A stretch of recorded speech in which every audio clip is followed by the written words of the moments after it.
കൂജന്തം രാമ രാമേതി മധുരം മധുരാക്ഷരം ആരുഹ്യ കവിതാശാഖാം വന്ദേ വാൽമീകി കോകിലം. മനോജവം മാരുതതുല്യവേഗം ജിതേന്ദ്രിയം ബുദ്ധിമതാം വരിഷ്ടം വാദാത്മജം വാനരയൂഥ മുഖ്യം ശ്രീരാമദൂതം ശിരസാ നമാമി. നമ്മളിവിടെ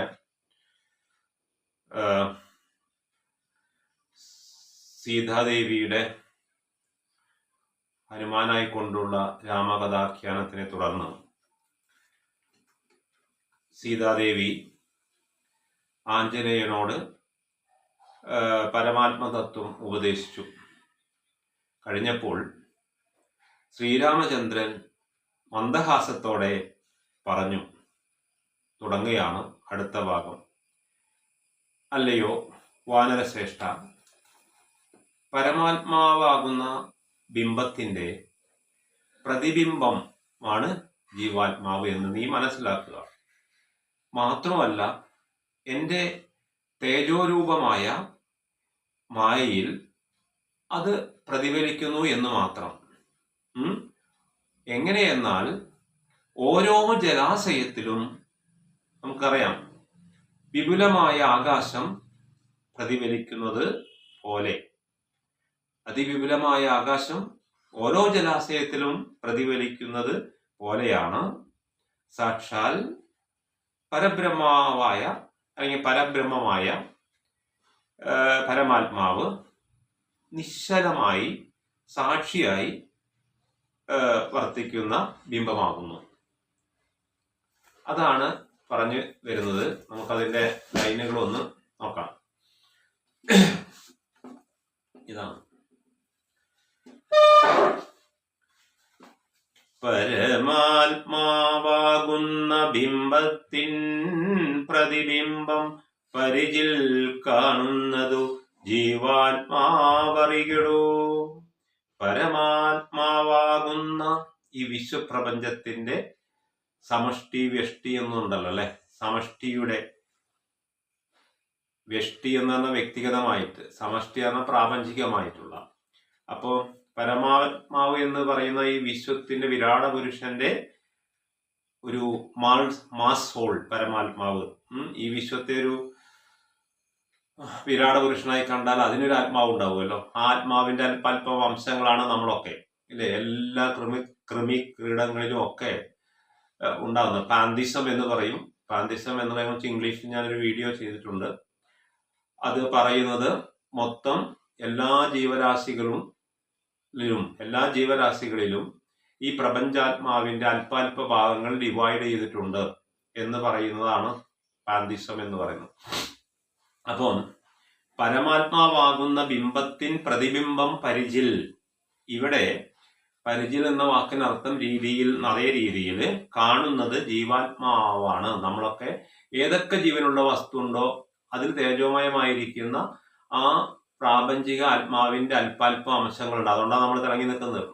നമ്മളെ ജനിക്കുന്ന സമയത്ത് നമ്മുടെ ബോഡിയിൽ കയറി വരുന്നു, നമ്മുടെ ശരീരം വിട്ടുപോകുമ്പോൾ അത് വീണ്ടും പ്രപഞ്ചാത്മാവിലേക്കും തുടർന്ന് വീണ്ടും ഒരു യോനിയിലേക്ക് പ്രവേശിക്കുകയും ചെയ്യുന്ന ചാക്രികമായ രീതിയാണ് സോളിന്റെയും. അപ്പോൾ ഇതൊക്കെ ഏതൊക്കെ ജീവികളിൽ നമ്മൾ ആത്മാംശം കാണുന്നോ അതൊക്കെ അല്പാൽപം പ്രാപഞ്ചിക വിരാട പുരുഷന്റെ അല്പഭാഗങ്ങളാണ് എന്ന് പറയുന്നു. ജീവാത്മാവ് അറിയടോ. ഇത് മണിക്കൂറുകൾ പറയേണ്ട വിശേഷം നമ്മൾ ചുരുക്കി പറയാണ്. ജീവാത്മാവ് അറിയടോ, അത് നീ അറിഞ്ഞാലും ഹനുമാനെ എന്ന്. പിന്നെന്താ? തേജോരൂപിണിയാകുമെന്നുടെ മായ തങ്കൽ വ്യാജമെന്നിയേ നിഴലിക്കുന്നു കവിവര. അത്ര മനോഹരമായിട്ട് നല്ലയോ കവിവര. തേജരൂപിണിയാകൂ മെന്നുടെ നേരത്തെ ഞാൻ പറഞ്ഞു. ഈ വിശ്വപ്രപഞ്ചത്തിന്റെ തേജസ്സാകുന്ന ഈ പരമാത്മാവ് ജീവാത്മാവ് ഇങ്ങനെ രണ്ടാണല്ലോ. അപ്പൊ ഈ പരമാത്മാവിന്റെ ആ തേജസ്സിൽ നിന്ന്, തേജപുഞ്ചത്തിൽ നിന്ന് തേജ പ്രകാശരൂപിണിയാകും. അത് എൻ്റെ ശരിക്കും ആത്യന്തികമായി എൻ്റെ ശരീര രൂപം എന്ന് പറയുന്ന തേജസ്സാണ്. അല്ലാണ്ട് നമ്മളെ പോലെ മാക്രോ ബോഡി അല്ല, സ്ഥൂല ശരീരമല്ല.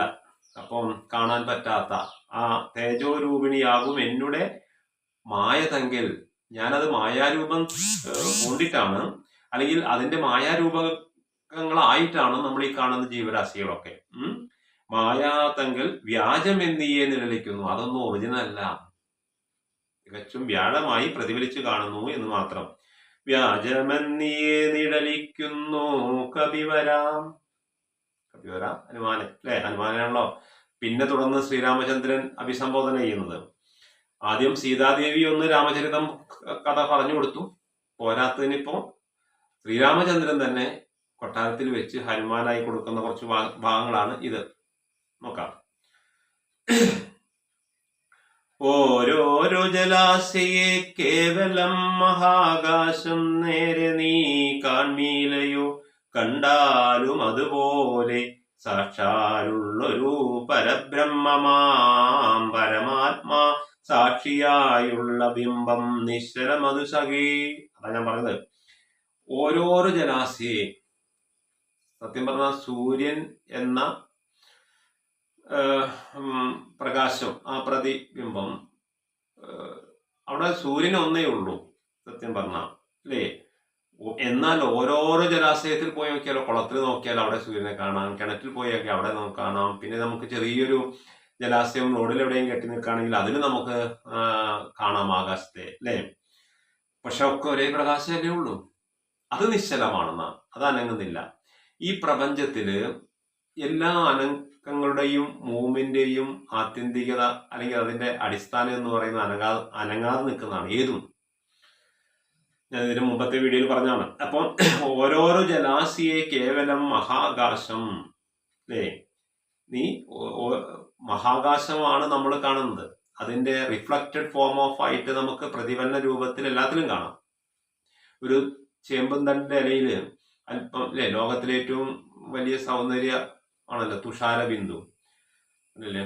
The most beautiful thing in the world എന്ന് പറയുന്നത് സത്യം പറഞ്ഞെന്താണ്, ഈ റോസാപ്പൂവിലൊക്കെ തങ്ങി നിൽക്കുന്ന മഞ്ഞുകണത്തിലൂടെ സൂര്യപ്രകാശം പ്രതിഫലിക്കുമ്പോൾ കാണുന്ന ആ ഭംഗി, അതാണ് the most beautiful thing in the world എന്നാ പറയുന്നത്. അപ്പം അതിൽ പോലും നിഴലിച്ച് കാണും. അപ്പം ഓരോരോ ജലാശയെ കേവലം മഹാകാശം നേരെ നീ കാണുന്നില്ലയോ, നീ കാണുന്നില്ലയോ ഇല്ലയോ ഹനുമാനെ, കണ്ടാലും അതുപോലെയാണ് ജീവരാശികളെ ഞാൻ ആത്മാംശങ്ങളെ എന്താക്കുന്നത്, ഭിന്ന രൂപത്തിൽ പ്രകടിപ്പിച്ചു കാണുന്നതെന്ന്. പിന്നെ സാക്ഷാലുള്ളൊരു പരബ്രഹ്മമാം പരമാത്മാ സാക്ഷിയായുള്ള, അവിടെ ഇതിനൊക്കെ അടിസ്ഥാനം പരമാത്മാവാണ്. എല്ലാ ജീവാത്മാക്കളുടെയും അടിസ്ഥാനം എന്ന് പറയുന്നത് ഈ പരമാത്മാവാണ് എന്ന് നീ പറഞ്ഞു. അതിന് സാക്ഷാൽ ഒറിജിനൽ ആയിട്ടുള്ള ഒരു അടിസ്ഥാനപരമായി ഈ പരബ്രഹ്മം തന്നെയാണ്. പരബ്രഹ്മമാം എന്ന് പറയുന്നു, പരമാത്മാ സാക്ഷിയായോ, അതാണ് സാക്ഷി, അതിന്റെ അടിസ്ഥാനം കണ്ടു നിൽക്കുന്ന ബിംബം നിശ്ചലം, അത് അനങ്ങാതെ നിൽക്കുന്നതാണ്. അതിനനക്കമുണ്ടോ? ഇല്ല. നമുക്കേ അനക്കമുള്ളൂ, ജീവാത്മാക്കൾക്കേ അനക്കമുള്ളൂ. പരമാത്മാവ് നിശ്ചലമായി നിൽക്കുകയാണ്. അല്ലെങ്കിൽ നിശ്ചലമായി നിൽക്കുന്ന പരമാത്മാ തത്വത്തിന്റെ അല്പം അംശങ്ങളാണ് നമ്മളൊക്കെ ജീവരാശികൾ. ഇതൊക്കെ വലിയ വേദാന്ത കാര്യങ്ങൾ ആണ്, നല്ല മനസ്സിലാക്കുക അല്ലെ. നമ്മുടെ ശരീരത്തിലുള്ള അല്പം ജീവാംശം പൊട്ടിയാൽ കഴിഞ്ഞു, ശരീരം വിട്ടുപോയി ആത്മാവ് വീണ്ടും പ്രാപഞ്ചിക പരമാത്മാവിലേക്കും അവിടുന്ന് വീണ്ടും ജനിക്കുന്ന ഒരു കുട്ടിയിലേക്ക് പ്രവേശിക്കുകയൊക്കെ ചെയ്യുന്നു. അതാണ് what is birth and death എന്ന് പറയുന്നത്. അപ്പം ഓരോരോ ജലാശയെ കേവലം മഹാകാശം നിറയെ നീ കാൺമില്ലയോ, കണ്ടാലും അതുപോലെ സാക്ഷാലുള്ളൊരു പരബ്രഹ്മമാം പരമാത്മാ സാക്ഷിയായുള്ള ബിംബം നിശ്ചലമതു സഖേ. ഇനി എന്താ പറയുന്നത്? തത്വമസ്യാദി മഹാവാക്യാർത്ഥം കൊണ്ടു മമ തത്വത്തെ അറിഞ്ഞിടാമാചാര്യ കാരുണ്യത്താൽ. വളരെ ശ്രദ്ധിക്കേണ്ട രണ്ട് വരിയാണ്. എന്താ, നമുക്ക് കുറെ പിന്നെ മഹാവാക്യങ്ങളുണ്ട്. മഹാവാക്യങ്ങൾ നിങ്ങൾ ശ്രദ്ധിച്ചിട്ടുണ്ടോ അറിയില്ല. അതായത് വേദാന്ത തത്വചിന്തയുടെ ആകെ മാറ്റിക്കുറുക്കിയെടുത്തതാണ് മഹാവാക്യം എന്ന് വേണമെങ്കിൽ നമുക്ക് പറയാം അല്ലേ. വേദാന്തങ്ങൾ നമുക്ക് കുറെ ഉണ്ടല്ലോ, ഉപനിഷത്തുക്കൾ.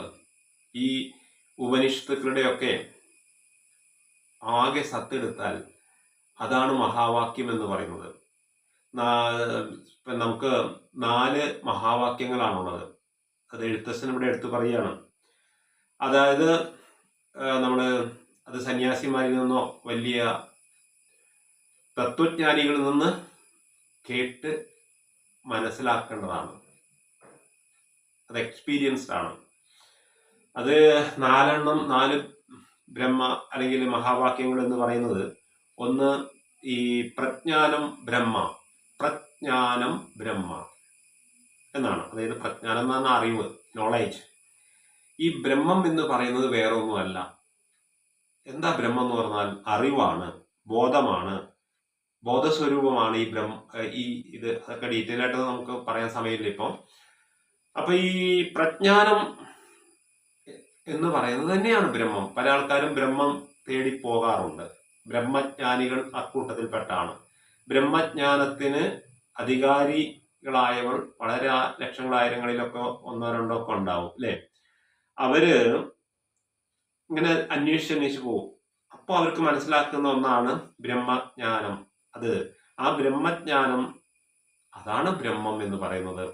അത് ഉദ്ഘോഷിക്കുന്ന വേദം, ഇത് ഓരോ വേദങ്ങൾക്കും ഓരോ മഹാവാക്യമാണ്. ഇതിന്റെ ഋഗ്വേദത്തിന്റെ മഹാവാക്യമാണ്. ഋഗ്വേദം ആകെ അറ്റിക്കുറിക്കെടുത്തു കഴിഞ്ഞാൽ ഇതാ മനസ്സിലാവുക, പ്രജ്ഞാനം ബ്രഹ്മ. അതിന്റെ ഓരോ ഉപനിഷത്തുക്കളുണ്ടല്ലോ. ആ പ്രജ്ഞാനം ബ്രഹ്മ എന്ന മഹാവാക്യത്തിന്റെ ഉപനിഷത്ത് എന്ന് പറയുന്നത് ഐതരയോപനിഷത്താണ്. അതുപോലെ രണ്ടാമത്തെ മഹാവാക്യം എന്ന് പറയുന്നത് അഹം ബ്രഹ്മാസ്മി എന്നാണ്. അഹം ബ്രഹ്മാസ്മി. എന്താ? ഞാൻ, അഹം എന്ന് പറഞ്ഞാൽ ഞാൻ ബ്രഹ്മം ആവുന്നു.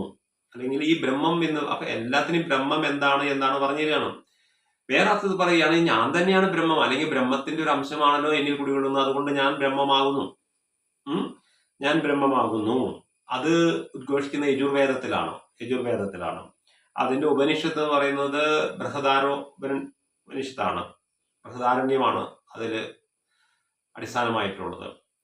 അതാണ് രണ്ടാമത്തെ മഹാവാക്യം എന്ന് പറയുന്നത്. മഹാവാക്യമൊക്കെ മണിക്കൂറുകൾ എടുത്ത് ചിന്തനങ്ങൾക്ക് വിധേയമാക്കേണ്ട വാക്യങ്ങളാണ്. അതിന്റെ ഒരു അർത്ഥം മാത്രമേ നമ്മൾ പറഞ്ഞു പോകുന്നുള്ളൂ. പിന്നെ മൂന്നാമത്തെ ബ്രഹ്മവാക്യം എന്ന് പറയും തത്വമസി. അത് നിങ്ങളെല്ലാവരും, നമ്മളേവരും കേട്ടിട്ടുള്ള ഒന്നാണ്. തത്വമസി, അത് തും നീ അസി ആകുന്നു അല്ലേ. നമ്മുടെ ശബരിമലയിലൊക്കെ ശ്രീകോവിലിന്റെ മുമ്പിൽ വലിയ അക്ഷരത്തിൽ എഴുതി വെച്ചിട്ടുണ്ട്, നീ വലിയ ബുദ്ധിമുട്ടി മെനക്കെട്ട് തിക്കും തിരക്കും ആയിട്ടൊന്നും എൻ്റെ അടുത്തേക്ക് നീ ബുദ്ധിമുട്ടി വരണ്ടെന്നല്ല, വരണം എന്നില്ല. അത് നിന്റെ അകത്ത് തന്നെ ഉണ്ട്. അത് നീ തന്നെയാവുന്നു. നീ തേടി വരുന്ന ആ അറിവ് അത് നിന്റെ അകത്ത് തന്നെ ഉണ്ട്. ദൂരെ തന്തികെ എന്ന് പറയാറില്ലേ. അത് ദൂരെയാണെങ്കിൽ ദൂരെ, അത് അടുത്താണെങ്കിൽ അടുത്ത്. അപ്പോ അത് ആണ് മൂന്നാമത്തെ മഹാവാക്യം എന്ന് പറയുന്നത്. അത് നീയാകുന്നു എന്ന് പറയാം. അത് എൻ്റെ വേദം സാമവേദമാണ് എന്നാണ്. പിന്നെ അതിന്റെ ഉപനിഷത്ത് ചാന്തോക്യ ഉപനിഷത്തിലുള്ള അടിസ്ഥാനപ്പെടുത്തിയുള്ള. പിന്നെ നാലാമത്തെ മഹാവാക്യമാണ് അയം ബ്രഹ്മാസ്മി. അയം ബ്രഹ്മാസ്മി എന്ന് പറഞ്ഞാൽ ഈ എന്തായത്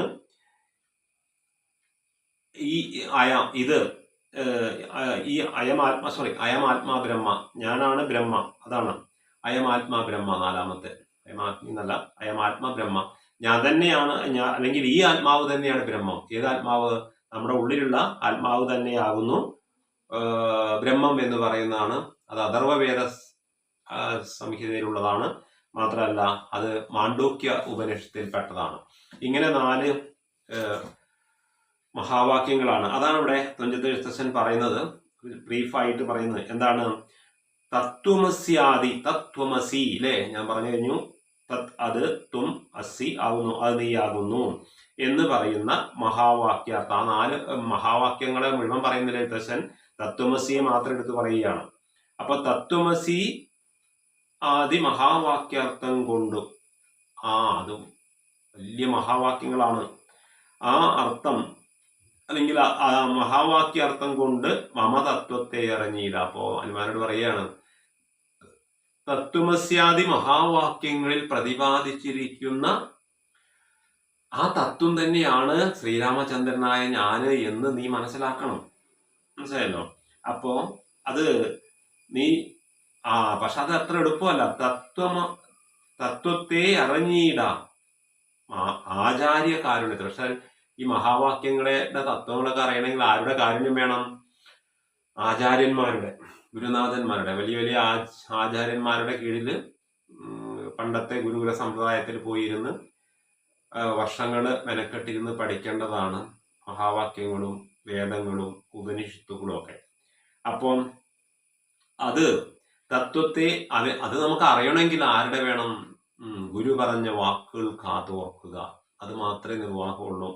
പക്ഷേ അതൊക്കെ വളരെ സംക്ഷിപ്തമായിട്ടാണ് ഞാൻ ഇവിടെ പറയുന്നത്. തത്വത്തെ അറിഞ്ഞിടാം ആചാര്യ കാരുണ്യത്താൽ മദ്ഭക്തനായുള്ള ഇനി പദം അറിയുമ്പോൾ. ഇനി എന്റെ ഭക്തനായുള്ളവര്, ഈ ലോകത്തില് ഭക്തിയുള്ളവരുണ്ട്, ഭക്തി ഇല്ലാത്തവരുണ്ടല്ലേ. ഇവിടെ ശ്രീരാമ ഭക്തി, ശ്രീകൃഷ്ണ ഭക്തി, നാരദീയ ഭക്തി, ഇങ്ങനെ കുറെ ഭക്തികളുണ്ടല്ലോ. ചിലരൊക്കെ രാമഭക്തിയുടെ ആൾക്കാരായിരിക്കും,